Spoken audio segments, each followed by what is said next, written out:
on News Watchin', a Paramount executive defends their latest release. A Southwest passenger was forced off a flight. 2 pit bulls saved children from a deadly snake. And the U.S. government plans to cap the amount of refugees coming in. All that and more on News Watchin'. I'm Ali Ruggieri. And I'm Eric Flandra. On a Southwest flight from Baltimore to Los Angeles, a passenger was removed by police at the gate before takeoff. She had been complaining about being allergic to 2 dogs on board, one of which was a registered service animal. The situation escalated after she refused to deplane to take an allergy medication per the pilot's request, and police had to get involved. Dylan Roof, convicted of murdering 9 people in a Charleston church, is now demanding his attorneys be fired as they are Jewish and Indian, respectively. Roof is quoted saying, "They are my political and biological enemies, and it is therefore quite literally impossible that they and I could have the same interests relating to my case." Roof was sentenced to death in January of 2015 and is currently working on an appeal.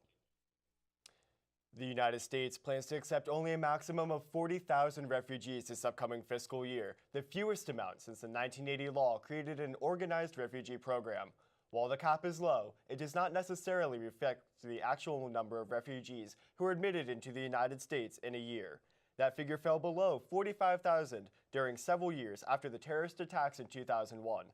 In 2002, refugee admissions plunged to 27,000 from 70,000 and to 28,000 the next year. When deciding whether to admit refugees, U.S. officials would take into account certain criteria that enhance a refugee's likelihood of successful assimilation and contribution to the United States.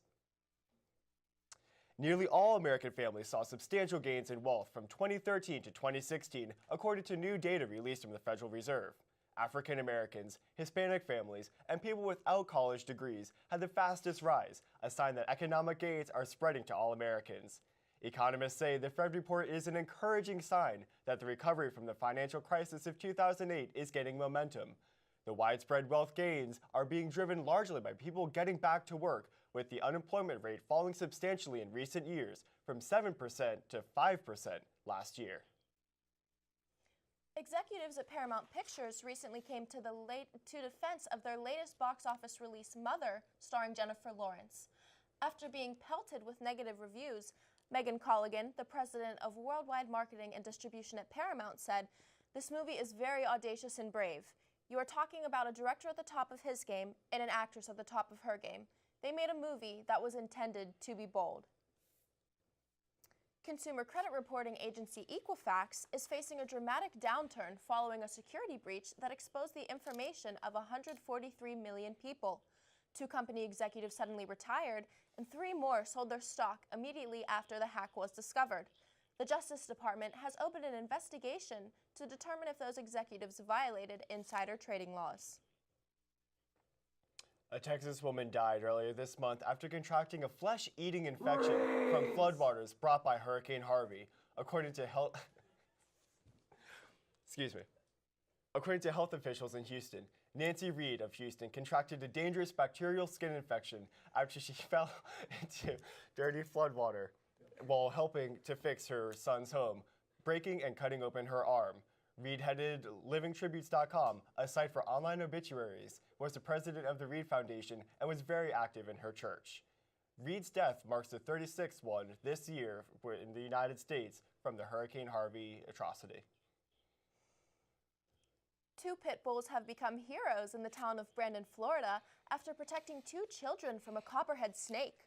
The dogs alerted their owner to the situation, and the children were able to safely get inside. The dogs, Slayer and Paco, have been rewarded with plenty of treats and kisses. Those dogs are adorable. I couldn't even imagine my dogs fighting off a snake. Yeah, copperheads, absolutely not. Very venomous, no way. Well, coming up next, should we be preparing for another hurricane? A draft breaks the glass ceiling. A Fox News guest comes forward about a rape allegation. And U.S. military personnel and supplies rush into Puerto Rico amid the growing crisis. All that and more on News Watchin'.